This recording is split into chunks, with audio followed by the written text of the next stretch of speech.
everyone, I'm Francis Anmablen, your first presenter for today. So today, we're going to discuss about decision making. So let's define first what is decision making. Decision making is a key aspect of recruitment. You can't leave hiring the ideal candidate down to chance. Recruitment software and veteran experience can help, but decision making is a skill you can develop over time. So sabi dito, decision making is a crucial element in the recruitment process. Also, you can't leave hiring or you can't jump to another hiring process without making a decisions. So, kasi kapag ganon, kapag nag-jump ka agad is yung decision mo is hindi nasusunod yung tamang process. Pwedeng yung hinire mong candidates is hindi pala qualified doon sa trabaho na hinahanap nyo. Experience, but decision making is the best skill we can use for this recruitment. Yung recruitment software ay makakatulong para sa hiring process like sa resume screening and applicant tracking. And the veteran experience can provide valuable insights sa paghanap ng right candidates for the role. So, let's proceed to the first step of decision making. Knowing exactly what you want to advertise for a vacancy is crucial. Hiring the wrong candidate can be an expensive error, as any recruiter knows. Ensure that the right stakeholders and decision makers are involved in building up a profile of the ideal candidate and that you have a clear picture of what the role involves.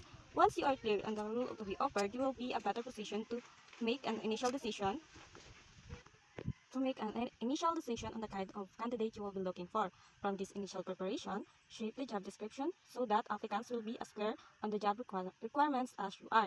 This will help increase relevant applications. So sabi dito, sa first step ng decision making is that during the recruitment process is to have a clear understanding of the job vacancy that needs to be filled.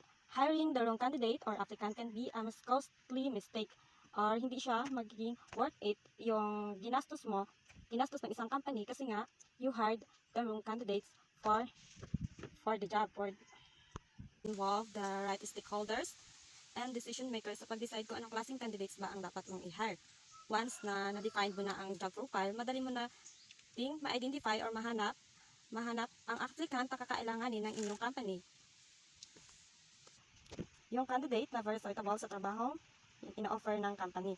So, example of this is that sa isang growing tech startup, the hiring manager collaborates with the department heads and senior team members to outline the requirements para sa new software developer position. So, syempre, hahanapin nila yung may specific technical skills, experience, level, and cultural fit needed for the role. By involving case stakeholders in decision making, they create a comprehensive na makaka-attract sa applicants who align the company's goals and values. It will increase the chance na mas mapadali or para mas makahanap agad ng candidates na suitable sa job position na ina-offer ng company. Good day everyone. I'm continuing the second decision making. Decide where to advertise. Decide where to advertise can be activity where you stick to the status quo using a tried and tested routes that past experience and supporting data tell you will bring a sustainable number of relevant candidates. So, sinasabi lang po dito na may mga paraan, may mga forms po or mga platforms na ginagamit para makahanap po tayo ng mga applicant sa ating naghahanap po tayo ng mga applicant sa isang organization or sa isang company. So, simple po kapag naghahanap ng applicant, we need to engage your critical thinking in skill in order to reach para ma-reach po natin yung mga different kind of employee and applicant na need natin sa isang company. So, in example po to is example of key areas of placing a job ads might include job board. So, job form or job search engine, online job career or career website, employment website. What is a job board? A job board is a website that advertises of job openings. So, isa po siyang website na nag-a-advertise ng mga job openings na kailangan po sa isang company or sa isang organization. Then, the second is the most popular na ginagamit ngayon nowadays is sa social media.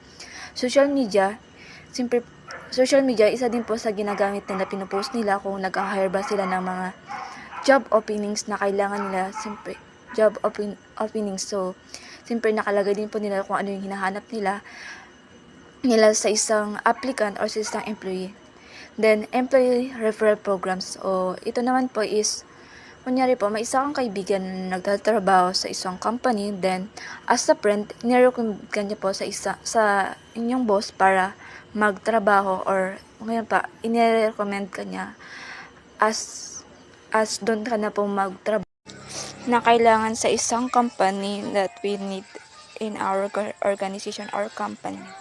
Everyone, I am Aisha Baterna and this is my part in our report topic decision making. So third decision is all about select the right hiring team for the job. Hiring in a team means that the final candidate is more likely to be better for the organization as a whole. It also means that hiring decisions are less likely to be subjective. When several people are directly involved in the hiring decisions, intuitions and gut instinct can be talked through as a group and, where necessary, challenged.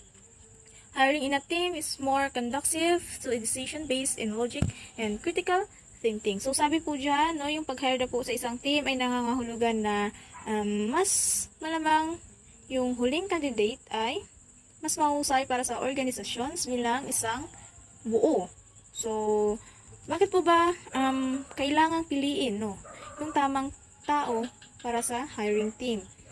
So, ganito lang yan. For example, no, sa isang sports, for example, in a volleyball. So, bakit kailangan natin magpili ng best player para sa team ng volleyball? So, para maayos or maipanalo yung laban. So, ganun din po yung sa hiring team. So, kailangan piliin yung mga taong karapat-dapat sa team para maging successful yung layunin o yung goal ng company. So, sino-sino po ba yung mga taong nakapaloob sa hiring team? So, example po nito, o yung isa po sa mga, halimbawa yung mga HR professional. So, sino-sino po ba yung mga HR professional? So, unang-una po si HR manager. Si HR manager sa isang kumpanya, sila yung mga responsable sa mga pagpaplano o yung mga nagpapatupad at nagsasaayos ng mga gawain sa HR department. And also, the other example is yung HR journalist. Sila yung may malawak na kaalaman sa iba't ibang larangan ng HR, tulad nito yung example niya is sa recruitment or sa employee relation at sa mga training. And also, no, yung mga HR professional po, yung example niya rin is si recruitment specialist. Sila yung nakatuon sa pagkuha at pagpili ng mga bagong empleyado para sa isang company. And also yung mga training and development officer. Sila rin po is kasama, no, sa hiring team. Sila yung mga nagpaplano at nagsasagawa or ng mga program, yung mga pagsasanay para mapabuti or madagdagan yung kakayahan o yung kaalaman ng mga empleyado. So, pwede rin po isama si compensation and benefits analyst. Kasi sila yung nag-aaral or nagpaplano din sa mga benepisyo o ng mga benefits ng isang empleyado sa isang kumpanya based sa mga industriya o patakaran ng isang kumpanya. Pwede rin po silang isama or depende. Pero yun nga po, kailangan po nating pumili ng mga taong karapat-dapat para sa isang hiring team. So, bakit po kailangan? Kasi, sa isang sitwasyon ng isang pag-hire, may mga situation po na nangyayari na kunyari ako, best friend ko si HR manager. Ngayon, alam naman ni HR manager na hindi ako graduate ng college at yung document ko, yung diploma na meron ako, pero isa ako sa hinire niya kasi best friend ko siya. So, ang nangyari is may mga biases o bias yung nangyari. Instead na hindi niya yun i-accept kasi nga mali, pero dahil sa best friend na pinagsamahan, utang na loob, in-accept niya ako. Which is magiging failure yun ng isang company kasi si company ang maaapektuhan nun. So, sa hiring team pa lang, dapat malinis na yung trabaho. And, so, bakit nga po, no? Tamang tao ang piliin kasi para maiwasan yung mga biases. Kasi nga, bilang isang tao, no, may iba't ibang mga pananaw tayo, mga kaalaman o experience na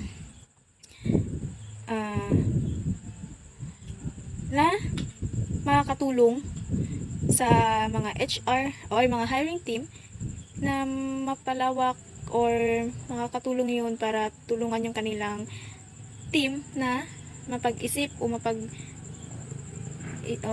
pananaliksik, or may mga, yun yung magiging way nila para mapili yung tamang mga candidate. So, and also is yung mga isa sa mga katingian na dapat meron ang isa alang-alang sa pagpili ng hiring team is malawak or may kakayahan o kasanayan na umunawa or maging honest, no? So, bakit po kaya kailangan honest? So, honest and loyalty.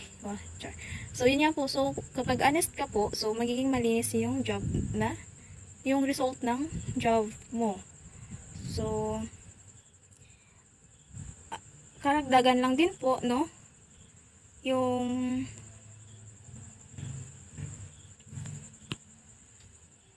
ang epekto, no? Yung epekto ng tamang pagpili ng mga nasa hiring team is yung diverse perspective o ang yun nga, kasi ang iba't ibang tao ay may iba't ibang pananaw at karanasan, no? Sa magitan ng pagpili ng mga miyembro ng hiring team na may kakaibang background at mga perspective, mas maaaring magkaroon ng mas malawak na pagtingin sa mga kandidato at mas maraming idea sa pagpili ng tamang i-hire. So, that's all po for the third decision making. Thank you! Good day, everyone. My name is Paulinci Sabuya, and now we're going to discuss my topic. It's all about the fourth decision. Apply critical thinking to a structured interview when interviewing a candidate and consider their suitability for the role. Post-interview, use a critical thinking to assess the candidate. A sales manager or HR manager might be expected to perform well in a social interview environment where face-to-face persuasion is key. However, an HR analyst or an experienced graduate may not have the same level of interview confidence. Aim to consider a candidate's merits from an their objective point of view in order to determine which candidate is the best fit for the company. So, sa fourth decision is dito na is kailangan natin mag-apply ng critical thinking para mas masuri natin yung bawat candidate nang walang pag-assume or at ma-determine ang pinakamahusay na qualification sa isang company. So, kapag nagtatanong ka ng candidates at nag-entertain ng kanilang qualified para sa position pagkatapos ng interview, dito na pumapasok yung critical thinking. Kailangan mo suriin ang candidate. So, this means challenge assumption including yours. So, halimbawa nito is wag lamang sumunod sa iyong mga palagiang paniniwala ng isang sales manager ay palaging mas mahusay sa interview. Suriin ang bawat candidates ng walang pag-aasumang. And be open to an alternative that goes beyond the status quo. So, dito naman is, halimbawa nito is, wag limitahan ng iyong pag-iisip na katangian ng isang candidate. Maaring may ibang qualification o kakayahan ng isang candidate na maaaring suitable para sa position. And the last one is the foster open discussion o yung hiring team enables you do this post-interview. So, dito naman is tatakayin na ang mga obserbasyon at pag-iisip ng iyong hiring team. So, dito na pumapasok yung magbigay na sila ng kanilang site at magkaroon ng discussion upang ma-ensure nila yung napili nilang pinakamahusay na candidates. Yun lamang po ang aking topic. Thank you. Yung sa akin naman po is yung pang 5 decision making. Now the perfect time na mag-hire ng applicant to reflect on future improvement para sa hiring process. Hindi lang daw dapat nakatuon ang atensyon sa mga candidate kung nais mong makapili ng pinakamahusay na applicant. Ang recruitment process ay maaaring pakinabangan mula sa mga regular na pagbabago at pag-aayos upang umunlad sa patuloy na nagbabagong kalagayan ng pagtatrabaho. Ito daw ay upang masiguro na palagi makakakuha ng pinakamagaling na candidate o applicant para sa trabaho na hinahanap. Gumawa ng technique para sa interview na ginagamitan ng recruitment process ay naglalayong mahusay na malaman ang karanasan, kakayahan, integrity, resilience, teamwork, problem solving at self-management ng isang applicant. Ito ay upang maipapakita ng candidate ang kanyang katangian para sa posisyon na hinahanap. Iyong ba ay wastong naglalabas ng pera sa tamang lugar upang makakuha ng pinakamaraming kaugnay na aplikasyon para sa iyong budget?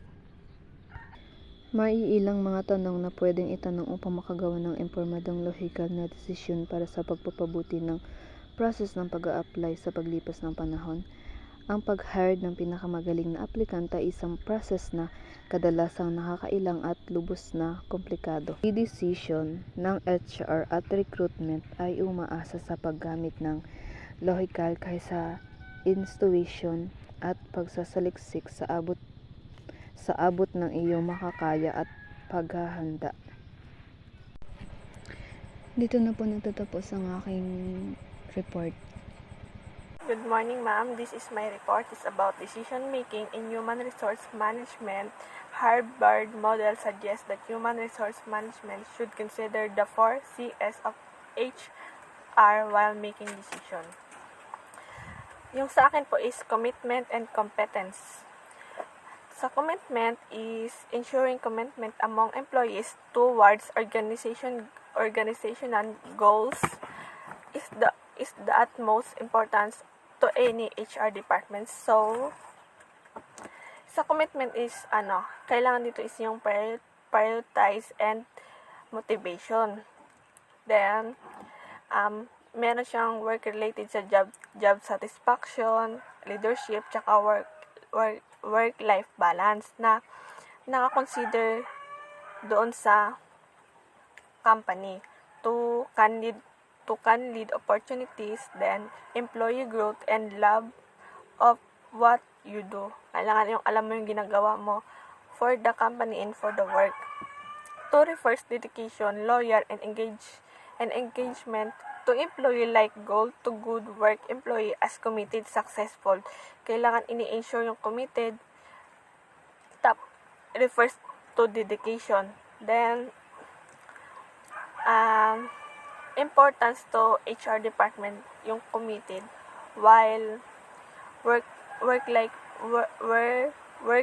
balance to gain more successful and work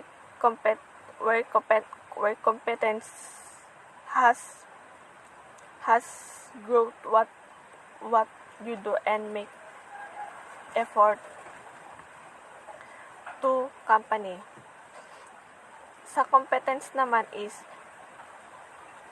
it is the role of HR department to communicate what the company expect from employee and help them to achieve that. Sa competence naman is, kumbaga ba yung sa bawat employee na nagtatrabaho doon is kailangan may mga sarili-sariling skills, professional, kung saan sila magaling. Hindi naman sa pagka-competence in parang kailangan nilang pareho-pareho nila ma-achieve yung goals nila as work sa isang company. Specific specific skills and trade professional and gain to help them succeed in particular area. Yun na yung sinabi ko kanina. And allow to fulfill all your human resource work duties. Employee motivation leads to increased high profits na kailangan nila na work balance and yung yung sa grupo nila is isa-isa nilang ma-achieve yung kinakamit nila and yun po. And ma-develop nila yung goal nila as a team or as sa sarili nila na ma-achieve nila yung mga in-expect nila from the company and employees. Yun lang po yung report ko. Thank you po. Next naman po is cost management. Pag sinabi natin cost management, ito po yung process sa planning and controlling the cost associated with running a business includes na po dito ang pag-collecting, analyzing, at reporting cost information to more effectively budget. At papasok din po dito yung pag-create ng estimation, preparing budget para ma-optimize naman ng maayos yung mga pangangailangan sa isang company.